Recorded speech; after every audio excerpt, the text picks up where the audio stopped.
Bonjour à tous, bienvenue dans ce troisième numéro de Parlons Ballon avec de nouveaux invités. Jean-Philippe Agresti, bonjour Jean-Philippe. Salut Omar, très heureux de te retrouver dans cette émission Parlons Ballon et surtout très heureux de redécouvrir ces magnifiques studios de Boo Media. Merci d'être là. Merci de me recevoir. Et l'incontournable, l'inamovible, l'inoubliable. Jean-Luc, attends, ça va te coûter cher, hein, ça va te coûter au moins un repas. J'écoute. Jean-Luc Mengalon. Jean-Luc, comment tu vas? Ça va, très heureux d'être là. Il m'a fauché ma phrase. Donc, magnifique studio de. Je ne sais plus qui, Boo Media. Et donc, tu étais le président de Feu GS Consola. Ouais, on va en parler avec toi. Jean-Philippe, on va commencer avec toi, parce que le monsieur parle beaucoup en plus, donc je préfère démarrer avec toi. Donc, toi, tu es doyen de la fac de droit et des Sciences Po, ex-Marseille, Arles, et tu es aussi prof de droit.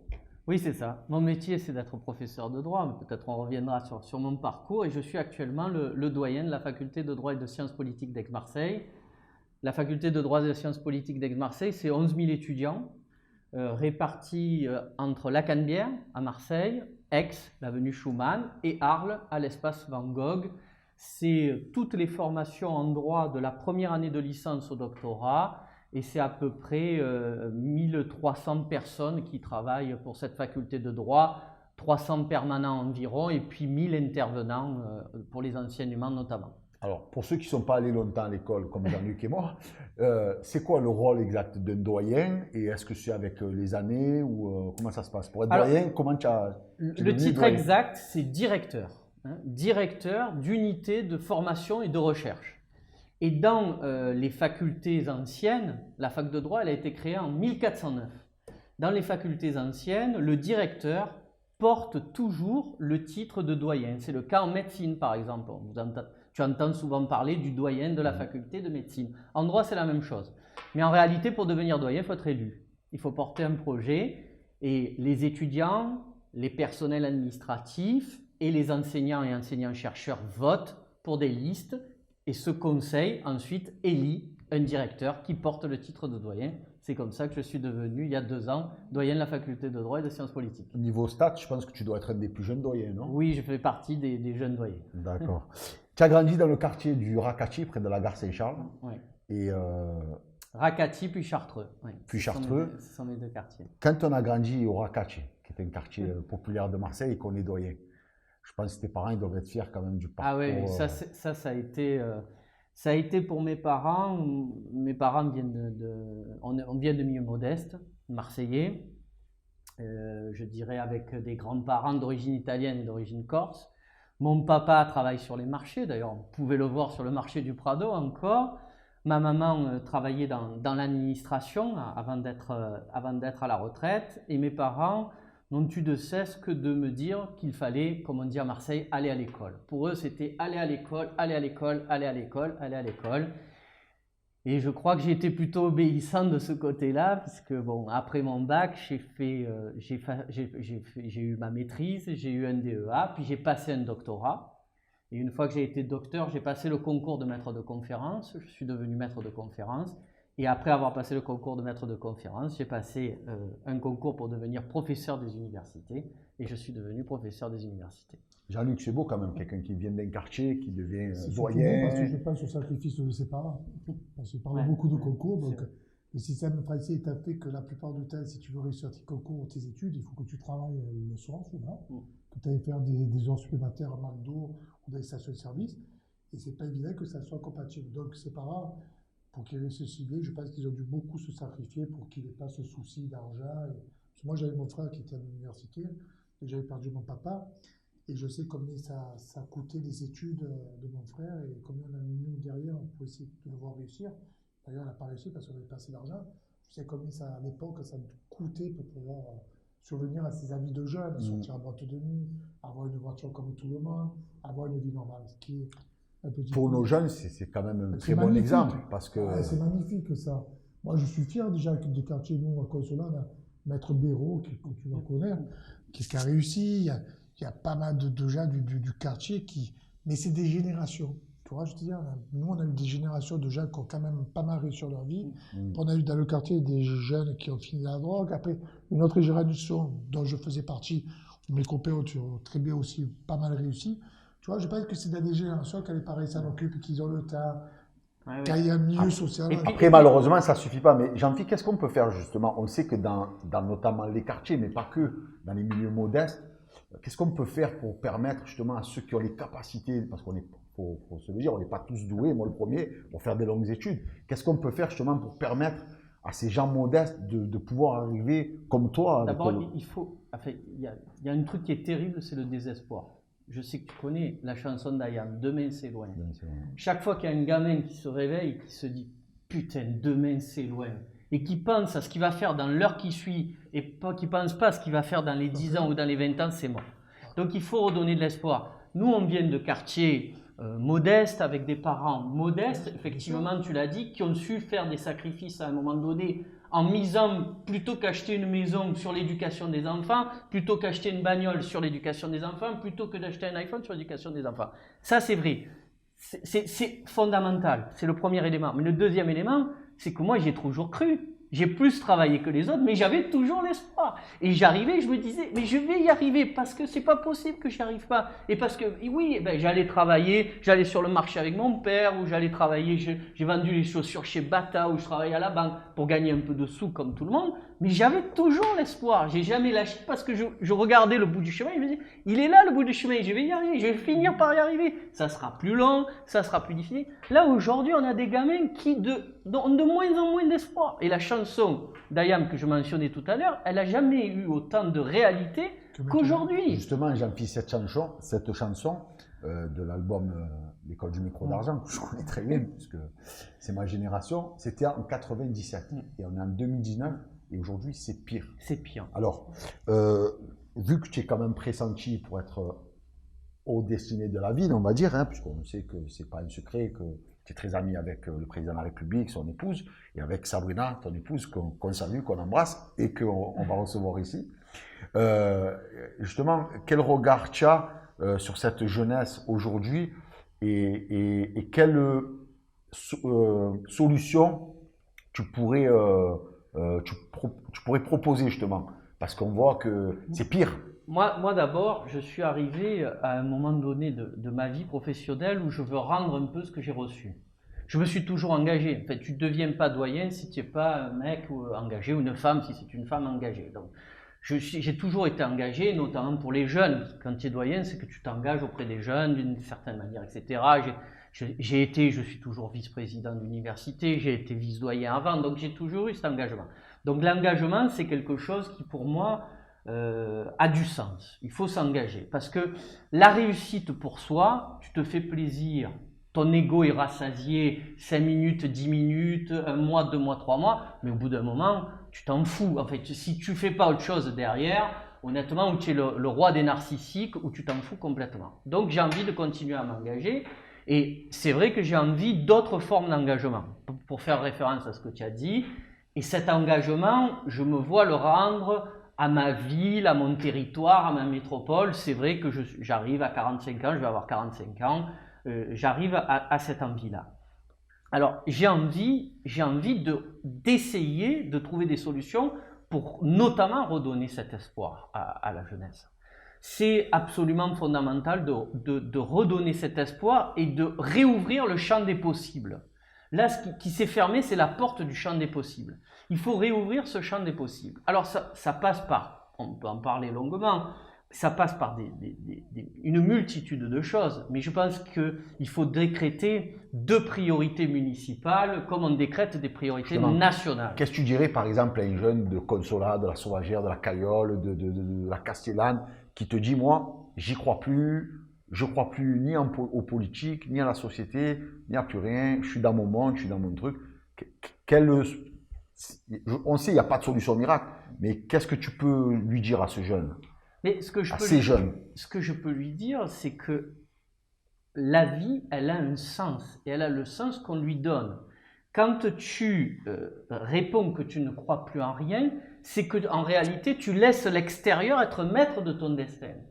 Ton destin, tu dois le prendre en main. Alors attention, je ne suis pas en train de dire, ouais, prenez votre destin en main, tout va marcher, c'est pas ça. C'est pas mon propos, je suis pas structuré comme ça. Mais à un moment donné, il faut un point de départ. Le déclic, c'est toi et des jeunes qui sortent des quartiers par le sport, puisque c'est de ça dont on parle, par le sport, par les études. Il y en a encore. Il ne faudrait pas non plus faire un tableau tellement noir qu'on se dise aujourd'hui, c'est non même ça. Il y en a encore. Donc c'est encore possible. C'est encore possible. Il faut prendre d'abord son destin en main. Ensuite, pour ce qui est de cette ville, il y a deux choses qui doivent être des priorités. Il faut arrêter le désordre. Marseille, c'est le bordel. Il faut arrêter le bordel. Pardon de le dire comme ça, mais l'image que te renvoie l'endroit où tu vis, c'est sale, c'est désordonné, on fait n'importe quoi, on fait ce qu'on veut quand on veut, c'est pas quelque chose qui te structure pour avancer. Et la deuxième chose, c'est qu'il faut lutter contre la pauvreté, la très grande pauvreté, et essayer au maximum de réduire ce que Chirac appelait la fracture sociale. Mais c'est exactement ça. C'est exactement ça. Tu ne peux pas. Donc, il faut redonner des chances. Il faut redonner des chances absolument. Alors, ça passe par évidemment beaucoup d'actions en simultané, mais il faut redonner de la mobilité dans cette ville. La mobilité, c'est la mobilité physique. Quand j'apprends aujourd'hui, par exemple, que des entreprises à Aix n'étudient plus des CV de Marseille parce que c'est trop compliqué d'aller de Marseille à Aix, je me dis mais on marche sur la tête. C'est de la mobilité physique, c'est de la mobilité sociale, c'est de la mobilité culturelle, c'est de la mobilité culturelle. Il faut comprendre l'autre, il faut apprendre l'autre, il faut aimer l'autre. Et là, j'ai l'impression que Marseille est en train de se figer. Voilà. En clair, on est en train de se figer. Le président de la République parlait d'assignation à résidence. Ben, dans les beaux quartiers, on s'assigne à résidence parce qu'on a peur de l'autre, on a peur d'être agressé, on a peur d'être ça. Dans les quartiers les plus défavorisés, ben, on s'assigne à son quartier parce que finalement, on ne sort pas de ce monde qu'on connaît parce qu'on veut... Et tout le monde, finalement, s'astreint à une assignation à résidence et il n'y a plus de mobilité dans cette ville. On a une ville qui se fige petit à petit. Alors justement, qu'est-ce qu'il faut faire justement? On sait que au nord, ça manque de transport. Il y a les stades synthétiques, Jean-Luc qui va en parler tout à l'heure, il n'y en a quasiment pas. Les piscines, on n'en parle même pas. Qu'est-ce qu'on peut faire justement il y a une station Capitaine Diaz, elle n'est toujours pas ouverte. Quelqu'un qui veut aller du centre-bourse à l'hôpital Nord. Enfin, il faut changer d'équipe municipale. Sans rentrer dans le truc, c'est en termes de solutions, puisque tu parlais de mobilité, c'est vrai que c'est important. Mais déjà, un tramway au quartier Nord, ça serait bien. Mais à un moment donné, la ville, moi je suis d'accord, elle est restée figée. Je m'excuse, elle est restée figée parce que ça fait, dans nos élus, ça fait trop longtemps qu'on est resté figé, il faut être honnête. Trop longtemps, on n'a pas les mêmes priorités. Je te dis, on parle des écoles qui sont délabrées sur les quartiers nord comme dans le sud. On a préféré mettre de l'argent au stade de Vélodrome. C'était la priorité. C'était la priorité, le stade de Vélodrome. On avait qu'à le donner à ma cour, le stade de Vélodrome, ou à Madame Dreyfus. Ils auraient fait eux les travaux. Et l'argent qu'on a mis là-dedans, on aurait pu faire des écoles. Je pense qu'à un moment donné, on a des élus qui sont tout restés à place. Il faut limiter les mandats. Limiter les mandats des élus, parce qu'à un moment donné, ils restent trop à place. Ouais. Moi, je l'ai vécu par expérience, hein, je te l'ai dit. Un jour, je suis convoqué par Jacques-Claude Godet dans le bureau, on est en train de jouer la montée à Ligue 2. Ça, Jean-Luc, tu vas nous le raconter. Garde-nous voilà, mais tout à l'heure. Juste, mais je reviens à Jean-Philippe. Ça revient là-dessus aussi. Juste, il disait justement, c'est très intéressant par rapport au stade de Vélodrome. Est-ce qu'ils vont vendre le stade de Vélodrome, par exemple? Pour avoir peut-être plus de crédit, entre guillemets, pour investir dans des piscines, dans des stades, dans des musées ou dans le transport. Je ne maîtrise pas assez techniquement le dossier, donc je ne te réponds pas techniquement. Je te réponds sur ce que je pense. Évidemment qu'il faut le vendre. Et ce n'est pas un totem, ce n'est pas Notre-Dame de la Garde, le stade Vélodrome. Enfin, il faut arrêter. Ce n'est pas Notre-Dame de la Garde. On n'est pas en train de vendre quelque chose qui symbolise Marseille. Ce n'est que le stade de foot d'un club de foot qu'on adore, mais ce n'est rien d'autre. Qui appartient plus à la ville en plus. Qui appartient plus, oui. Qui appartient à Réma. Et qu'on paye. Qui appartient plus à la ville, que l'OM gère et que nous on paye derrière. J'en ai qui va nous en parler aussi. Non mais l'OM, moi l'OM pour moi c'est absolument fondamental. Là ce n'est que la parole d'un supporter et d'un observateur. C'est absolument fondamental.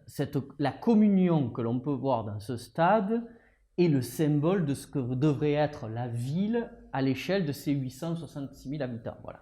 Marseille, ça ne devrait pas être autre chose que ce qu'il y a dans le stade Vélodrome en matière de communion de nos populations. Parce que du coup, on a l'impression que dans ce stade, tout ce qu'on voit figé à l'extérieur et campé sur ses positions, tout ça explose, toutes les couches sociales, toutes les origines, tout se mélange, et tout se mélange de manière, je dirais, très positive. Donc c'est évidemment, ça doit avoir, et ça a un rôle social. Mais il ne faut pas que ça masque le reste. Il ne faut pas que ça masque le reste. Et il ne faut pas que ça masque la réalité des difficultés de Marseille. Tu comprends quand quelqu'un comme Jean-Luc, par exemple, il te dit, moi, puisqu'il a été président de club, au lieu de refaire un stade tout neuf, je préfère qu'on investisse dans les clubs amateurs, dans les associations, dans les écoles, parce que il y a les écoles aussi, c'est un gros problème, les écoles. Voilà. Il y a eu un PPP qui a été recalé. Toi, tu en penses quoi, par exemple? C'était une bonne chose ou tu penses que... Non, mais je pense que ça a été plutôt une bonne chose, parce que la question des PPP, c'est de savoir ce que ça donnera dans plusieurs années. Alors PPP, je précise. Partenariat public-privé. Partenariat public-privé, voilà. Donc c'est le privé qui investit, et que la ville rembourse comme un crédit amoureux. On a un exemple qui est le Stade de France, ça peut être une bonne réussite. Tous les PPP qui ont été faits dans des stades, le Stade de France, il me semble que Lille ou je ne sais plus qui là le fait, ça n'a jamais été trop une bonne chose. Tu payes 3 fois le prix du stade. Qui c'est qui ne va pas péter de l'argent? Surtout que nous à Marseille, on a fait 2 fois le Stade de Rome. Nous à la PHM de Marseille, ils ont fait PPP, je leur ai prouvé que ça leur avait coûté 2 fois plus cher. Alors, juste, qu'est-ce qu'on peut faire justement, par exemple pour les écoles? Parce qu'on voit les écoles, on voit les histoires qu'il y a d'insalubrité, je ne parle même pas des punaises de lit. Tout le monde sait que je soutiens la démarche du président de la République. Globalement, c'est un secret pour personne. Maintenant, on a besoin de l'État. Honnêtement, les finances de Marseille ne permettent pas... On peut faire des promesses, je pourrais venir et dire il faut faire ci, il faut faire là. Honnêtement, il faut que maintenant, il y a eu une déclaration d'amour vis-à-vis de Marseille, de la part de l'État. On voit beaucoup de ministres. On sait l'attachement du président de la République. Maintenant, il faut des preuves d'amour. Il faut des preuves d'amour, et sans un investissement massif de l'État à Marseille, et dans une gouvernance à laquelle l'État aurait confiance, on ne peut pas s'en sortir. On ne pourra pas s'en sortir sur la simple situation financière marseillaise. Je pense qu'il faut quand même, moi ce que je veux dire, ça peut peut-être faire rouler, mais bien sûr qu'il faut que l'État investisse, peut-être qu'il faut même que le candidat de Macron il gagne ici. Il faut que tu sois sûr que l'État investisse déjà. Deuxièmement, on ne peut plus donner à Marseille. Je suis Marseillais, je ne cache à personne, ma compagne est élue, on ne peut plus donner un blessé à Marseille. Quand tu vois que le Jarret, la L2, ils ont fait à peu près 30 études côté à 100, 200, 300 000 euros, 500 000 euros l'étude, pour déboucher au bout de 10 ans, 15 ans sur la L2. Marseille, il ne faut plus leur donner un blessé aux élus qu'on a. La L2, mais pour tout, chaque plus, fois que tu as un travaux, il y a une étude. Après, regarde, tu prends les apps du métro, des études sur des études, de l'argent sur de l'argent, il faut être honnête. Je pense que l'État devrait intervenir directement dans les travaux, ne plus confier de l'argent à personne, parce que l'argent qu'on confie, je ne suis pas sûr qu'il va finir dans les écoles à bon escient. Alors, rapidement, avant la fin de cette première partie, puisqu'on est une émission de football, qu'est-ce qu'on peut faire pour aider, par exemple, le football amateur qui souffre du manque de bénévoles, du manque d'infrastructures, du manque de tout, en fait? Déjà, mais là, je crois que c'est au-delà, c'est une politique nationale. Il faut trouver un statut du bénévole. Enfin, je veux dire, on ne peut pas laisser les gens comme ça consacrer du temps, de l'argent aussi, et en plus très souvent parmi les bénévoles il y a des gens qui sont modestes et qui consacrent du temps et de l'argent, donc il faut trouver un statut du bénévole, un statut national. Peut-être même le rémunérer. Bien sûr. Parce que les clubs tirent la langue. Quand on est pompier volontaire, on est défrayé de ce qu'on fait. On est défrayé. Comment des gens qui s'investissent, qui prennent des gamins en charge, que ce soit le football ou autre, on pense à des amis en commun pour la boxe, etc. Mais je veux dire, c'est pas possible. Quand il y a une réelle activité et qu'elle est prouvée, il faut tendre la main. Surtout Jean-Philippe, quand on sait l'importance de ces clubs, donc, notamment de boxe. On salue notre ami Farid Modi qui fait un super travail, les clubs de foot, mais les associations en elles-mêmes. Bien sûr. Et c'est important. Alors, on va continuer notre émission. On a une petite pensée pour Eugène Sacomano qui nous a quittés, qui était Marseillais. Ça te parle, Eugène? Oui, mais bien sûr. D'abord, évidemment, on refait le match. On refait le match. Et puis aussi, je me souviens que, sauf erreur de ma part, c'est suite au livre de Eugène Sacomano que le film Borsalino avait été imaginé, tel qu'il a été imaginé à Marseille avec Belmondo et Delon. Et c'est l'un de mes films cultes. Parce qu'il était écrivain aussi, Sacomano, c'est vrai. Jean-Luc, ça te parle, Eugène Sacomano? C'est un peu une légende, un peu comme les Zitron, Thierry Roland. Honnêtement, ouais. Sans plus. Sans plus, ça va. Je viens d'apprendre. On fait le match. Non, je viens d'apprendre qu'il a commenté la finale de la Coupe du Monde, 98. Oui. Voilà. Moi, il me semble. La Coupe d'Europe aussi. La Coupe d'Europe. J'ai pas trop. Tu sais, non. Thierry Roland, oui, tu m'as dit Thierry Roland. Oui, tout ça, non, ça comment l'homme, le pauvre, plus il est décédé, je le respecte. Ouais, mais je pense qu'il était journaliste à Provence, non, il me semble. Au Provençal, ouais. Au Provençal, ça me rappelle. En tout cas, on a une pensée pour lui, donc Eugène. J'étais plus lecture que télé. Big up à toi. J'ai appris alors, Jean-Pierre, tu as quand même un sacré palmarès. Continue. Donc, il est jaloux. Donc, titulaire d'un doctorat en droit, on l'a dit, donc très engagé dans la vie universitaire. Élu 2 fois, 2012-2016, membre du conseil d'administration d'Aix-Marseille. En 2009, membre du comité de pilotage pour faire fusionner donc les 3 universités, chargé de mission. Chevalier dans l'ordre des palmes académiques, donc c'est un peu son ballon d'or. C'est ça, exactement. Voilà. Et puis tu es un ardent défenseur du système universitaire et de son rayonnement international. Et donc, comme on l'a dit, tu as été élu à l'unanimité des suffrages par le conseil de faculté en 2017. Ça fait un beau bagage tout ça quand même. C'est bien. Oui, ça fait beaucoup d'années de travail surtout. Voilà. Ça fait beaucoup d'années de travail. Mais je m'en plains pas. Alors, Jean-Pierre, on va parler d'un sujet, puisque comme je l'ai dit, qui est pressenti donc, pour la mairie de Marseille. Si je te montre ça. Avenue Ibrahim Ali. Ouais. Donc tu sais qui était Ibrahim Ali. Oui, bien sûr. Tué par les couleurs du Front National. La famille et ses amis, je pense notamment à Soli, chaque année il y a un rassemblement, on y va chaque année avec Jean-Luc, en sa mémoire. Est-ce que tu penses que symboliquement, il doit y avoir une avenue à Ibrahim Ali? Oui, comme le demande sans réserve. Voilà. Sans réserve, c'est oui. C'est oui pour le symbole, évidemment, et puis c'est oui pour la famille. Les deux à la fois. Il y a derrière, il y a une famille, une souffrance, et puis il y a aussi un symbole qui est fort. Pour moi, c'est oui sans réserve. Jean-Luc, toi, je te pose pas la question parce que je t'y vois chaque année au rassemblement. C'est évident qu'il faut une rue. C'est évident qu'il faut une rue d'Ibrahim Ali. C'est quand même un jeune qui s'est fait assassiner. Il n'avait même pas 17 ans. Il avait 17 ans, en 95. Ouais, je ne sais même pas qui. Je pense qu'il les avait même pas, je ne suis pas sûr.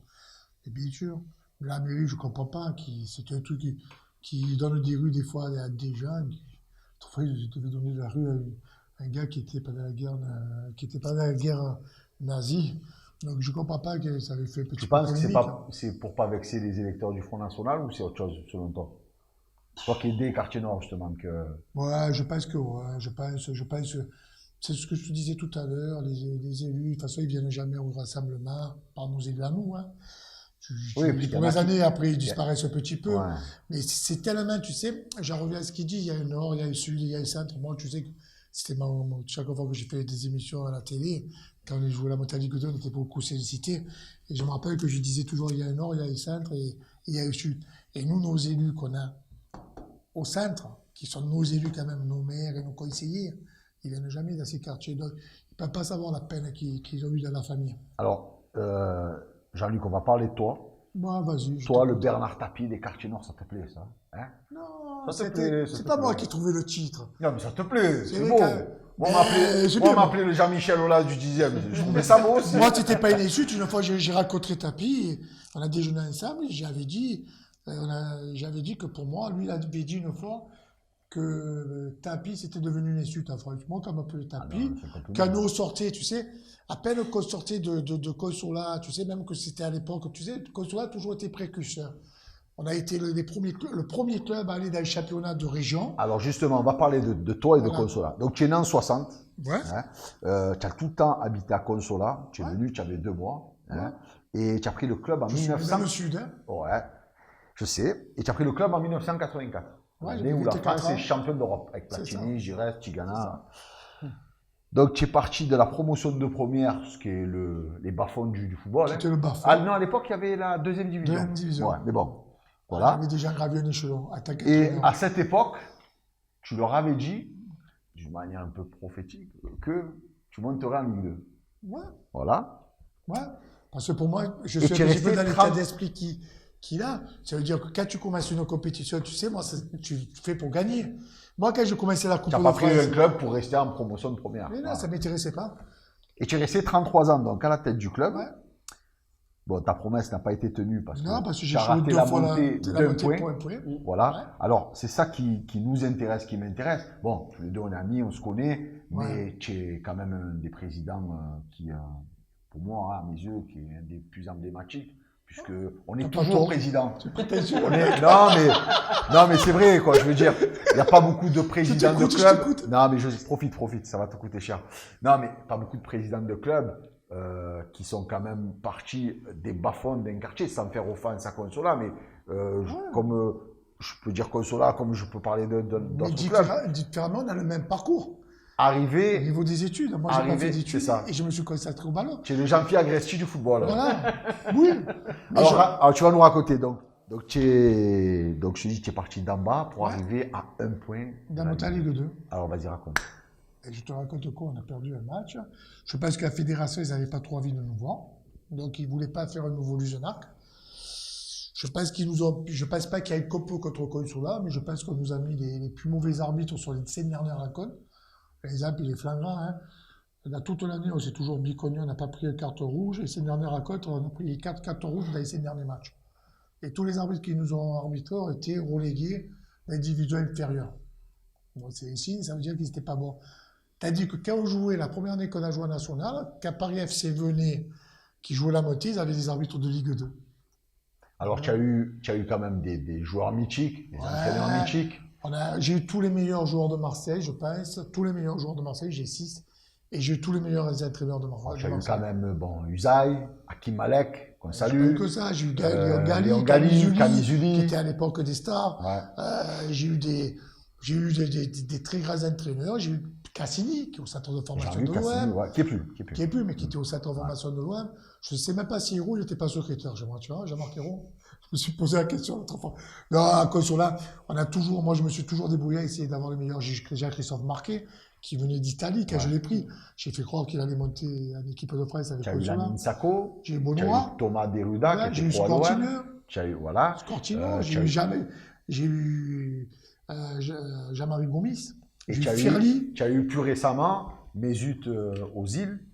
Bozok, qui était meilleur Ils sont buteur turcs tous les deux, c'est pour ça que j'ai fait le. meilleur buteur de Ligue 2 qui est parti de chez nous, Voilà. qui était meilleur buteur de national. Lui, tu l'en as voulu un petit peu quand même. Mais bien sûr que j'ai un vœu, je t'explique. Alors, qu'est-ce qui s'est passé? Alors, je t'explique. Alors, je vais rentrer vite fait dans les détails pour ne pas te parler trop. La fédération nous interdit de lui payer le loyer. On fait le contrat. C'est illégal? Il a 1200 €. C'est illégal de payer? Ouais. Ouais, donc il se fait virer de Metz, il trouve aucun club. C'est plutôt son agent qui vient un petit peu nous voir, nous supplier de prendre son joueur. On lui fait un entraînement, c'est bon, c'est top. Donc on le prend. On lui donne 1200 € par mois. Et il a un loyer de 700 €. Donc la fédération le met sur l'avenant du contrat, ils nous interdisent de le payer.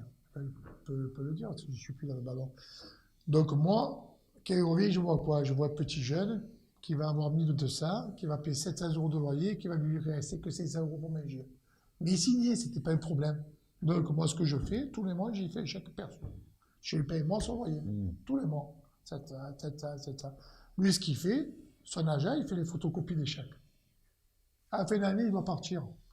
Je ne veux pas qu'il parte à n'importe quel prix. Son agent m'envoie une recommandée d'un avocat, par le biais d'un cabinet d'avocat, me disant, s'il ne part pas à Nîmes à tel tarif, Nous, on va à la fédération et on vous balance parce que vous n'avez pas eu le droit de payer ces loyers, vous les avez payés. Alors, juste Jean-Luc, C'est pour ça que ça revenir m'a tué le football. sur le Pour football, ça, j'ai un c'est jamais un compréhensible. mot gentil pour nous en plus. Il explose quand même chez toi, et puis après, il se retrouve en Ligue 2 à Nîmes. Il explose. Ouais, il explose chez toi quand même. Il Je veux dire, explose il se relance à Il Consola. explose à Consola, il Ouais. explose à Nîmes. Après, c'est son travail, ce garçon. Au-delà de ça, tout ce qui est arrivé, c'est par le travail. Bien sûr. Moi, quand mes joueurs ont trouvé ça, resté 2 heures de plus sur le terrain, il allait s'entraîner avec un coach particulier, il mérite ce qui est arrivé. C'est la forme qui m'a pas plu. Bon, sinon, sur le talent, sur l'envie de réussir, s'il y en a bien qui voulait sortir, c'est bien lui. Mais j'ai tous mes joueurs de Consola qui sont sortis. Le petit Lopez, il joue à Ligue 2. Le petit Sauvage en le national. frère de Mchagana, il joue à Ligue 2. Maxime Lopez. J'aurais eu les moyens de garder mes joueurs, parce qu'on n'avait pas d'argent, j'aurais eu les moyens de garder mes joueurs. Aujourd'hui, cette prétention, je serais à Ligue 1, je ne serais même pas à Ligue 2. Jean-Philippe. Omar, te poser une question. Ouais. Tu penses qu'il y a la place pour 2 clubs marseillais au très haut niveau? Bien sûr, comme dans les villes anglaises, comme partout. Il n'y a pas la place pour la mairie. Parce que la mairie, moi, c'est ce que je te disais tout à l'heure, quand moi je joue la montée contre Amiens, Orléans et Strasbourg, on remporte toute la France, on est deuxième, tous les quartiers nous suivent. Moi, j'ai eu des témoignages de quartiers de Toulouse, très chauds, qui nous appelaient, qui voulaient qu'on monte. Tu vois, c'était une ambiance, on avait toutes les chaînes de télé, TF1, le tout. Et un jour, je passe sur SCP. La SCP, on me demande on me fait une émission de 59 minutes, un reportage. Et je profite d'avoir la télé pour dire le mal-être qu'on a dans les quartiers quand même, au-delà du football. Le football, il doit servir à ça, faire passer aussi un message, des conditions de vie. Et je me plais parce que personne ne le savait, parce que tout le monde pense qu'on a laissé tomber à Montréal, on n'a pas laissé tomber. Mais ce qu'ils ne savent pas les gens, c'est qu'on partait des fois en bus jouant de Dunkerque, on partait le mercredi soir, on roulait toute la nuit, on arrivait le matin à 7h, les joueurs dormaient dans le bus, puisque là-bas, ça ne fait pas du bien. On arrivait à l'hôtel le matin, on portait bagages, on allait s'entraîner, et après on dormait à l'hôtel.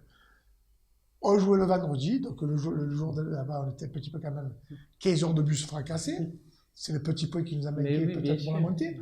Et une fois qu'on avait fini, on remontait dans le bus, on redescendait, on arrivait le samedi matin. Alors Jean-Luc, justement, ce qui est intéressant... Quand je vais, donc pour te finir, quand le maire me convoque, je pense qu'il me convoque pour me dire, il va sur reportage, on prend du Ouigo à 20 €, on se met dans des embrouilles pas possibles, parce que le reportage était dessus. On arrivait au gare, on n'avait pas de location de voiture, on n'avait pas... C'était un truc de fou qu'on vivait. Et on a eu des caméras qui nous ont suivis, qui l'ont vu ça. Et je pense que le maire va nous arranger un petit peu la sauce en disant, bon, on va vous voter une subvention exceptionnelle 2. Et il me reçoit, donc il me reçoit. Déjà, il me reçoit. Bah, il était fatigué, le pauvre. Donc, dans l'entretien qu'on a eu, même que j'ai du respect pour mon maire, il a dû dormir, sur 3 heures d'entretien, il a dû dormir 1h30.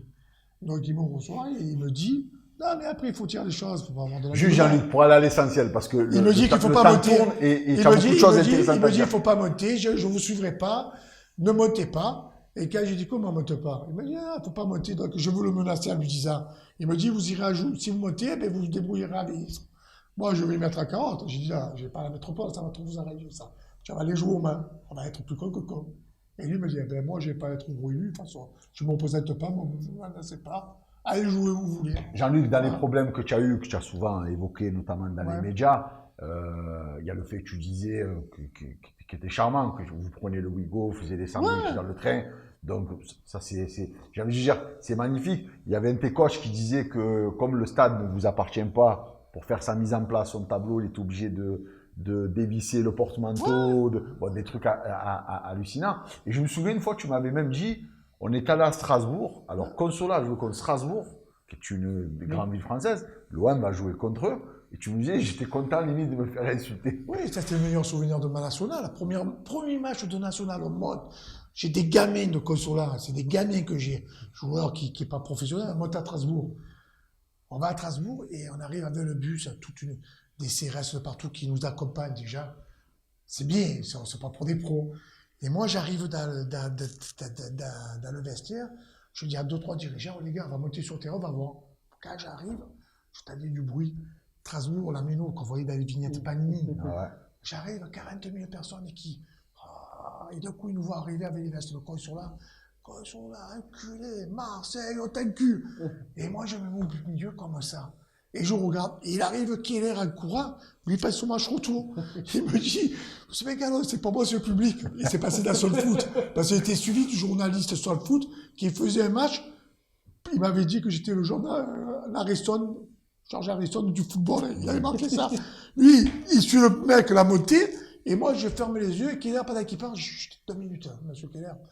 Et j'ai dit, c'est moi écouté, il me dit, oui, mais les insultes. Alors, il y a 10 ans, je me faisais insulter à la busserie. Si un jour, on m'aurait dit que je me fais insulter à la Mélo, j'aurais signé dessus. C'est beau, surtout comme Jean-Philippe, dans le parcours de Jean-Luc et du JS Consola, qui aujourd'hui s'appelle l'Atlético Marseille, lui c'est un peu comme toi qui es parti d'en bas et qui est... Un rêve. Mais tu vois ce qu'on dit. Un quartier qui joue contre une ville, c'est extraordinaire. Mais tu vois, il a montré le chemin, Jean-Luc. Il leur a montré un chemin, il leur a donné un cap, un objectif. Il n'a pas été totalement atteint, mais se faire insulter à la Méno, c'est comme s'il avait été atteint. Il a été atteint, ce jour-là. Voilà, il a donné un cap, il a donné un objectif, il a donné un point d'arrivée, et sur les années, il a construit méthodiquement, avec du travail, avec des hauts, avec des bas, mais le point de mire, il était toujours là. La Ligue 2, elle était toujours là, toujours là, toujours là. Et qu'il a raté d'un point. Il y a un but. Tu as souvent un point. Il a raté d'un but. Tu as souvent, dans toutes tes déclarations de tes interviews, fait comprendre clairement que ni l'OM de l'époque, donc de Vincent Labrune, ni la mairie de Marseille ne voulaient véritablement qu'il y ait un deuxième club. Ils sont installés, la mairie est installée dans son... En gros, tu serais monté, tu es Marseillais, mais tu n'aurais pas joué au Stade Vélodrome, par exemple. J'aurais pas joué au Stade Vélodrome. Le stade, il n'appartenait pas au... C'est le problème qu'a eu Nono avec la Caillole. Non, mais attendez, le Stade Vélodrome, je n'ai pas discuté avec la mairie. Quand j'ai voulu le stade, j'ai discuté avec Arima. Si le Stade Vélodrome ne partait plus à la ville de Marseille. Et eux, ils t'ont fait clairement comprendre qu'en gros... Mais ils m'ont trop mis des trucs. Alors la buvette, il fallait partager C4 pour ça pour eux. Il fallait payer l'électricité, ils voulaient nous mettre en sécurité. On s'est chopé pour la sécurité. Ça avait fait ton titre. Parce que tu me connais. Moi, la sécurité, ils veulent m'imposer leur sécurité. Sur le champ du football, bon, donc après, on va dire que tu as arrêté par la grande porte, puisque tu as monté quand même ton club plus national. Voilà. Le club, après que tu as arrêté, donc, est devenu l'Atlético Marseille et a changé de couleur et tout. Quel regard tu portes aujourd'hui un peu triste Non, j'apporte aucun, j'ai pas de sentiment. Il a changé de nom, moi ça s'est arrêté en 2017, juin 2017, Consola. Est-ce que, je vais te poser la même question que j'ai posée à Pape Diouf, est-ce que pour les nostalgiques ou les supporters, on peut espérer un jour un retour de Jean-Luc Mingalon ou pas?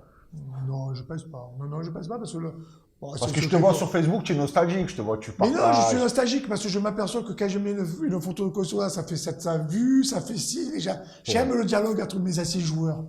Moi, je mets des photos sur Facebook. Je n'ai pas parlé de ma vie, elle est banale, ma vie banale. Tu as même eu, j'ai vu. Je n'ai pas passé de messages politiques et de messages. Non, tu as même eu un message. Tu as même eu un message gentil d'un ancien olympien qui est très connu, qui est José Anigo. Ouais. C'est mon ami d'avec, ça. Ouais, je sais. Et qui t'a même mis un message très sympa sur ton Facebook. Ouais, mais parce que. Ouais, parce qu'aujourd'hui, d'abord, on est amis. Et puis, ce qu'il dit, je ne vais pas faire le favor. Ce qu'il dit, je pas. Le stade de Consola s'appelle stade de José Anigo. José Anigo, oui, parce que on me l'avait reproché, mais le stade de Consola ne peut que s'appeler José Anigo. Si demain, au Chartreux, il n'y avait pas lieu de justice, je pense qu'ils donneront le nom du doyen. Tu donnes le nom de la personne qui a réussi. Moi, par José Anigo, je vois personne qui a réussi au football à Consola. Voilà, donc j'avais donné le nom de José Anigo, et c'est même pas par sympathie, j'aurais pu donner mon nom, les gens m'avaient même reproché ça. T'aurais dû donner ton nom. Non, j'ai pas réussi. À l'époque, quand j'ai fait mon stage, tu sais que j'étais le premier à faire le esthétique sur privé. C'est vrai. Privé. Ça a été du travail, ça. Même les mairies me jalousaient. Ils n'avaient pas de esthétique privé. Le premier esthétique à Marseille privé, c'est le mien. Avant même que la ville a construit un. Privé, ouais. Et même. Autre que privé, il n'y avait même pas de stade municipal. C'est éthique que je l'ai fait, tu regarderas. Il y en avait très peu, il devait en avoir un ou deux, pas plus. C'est moi qui ai envoyé du synthétique.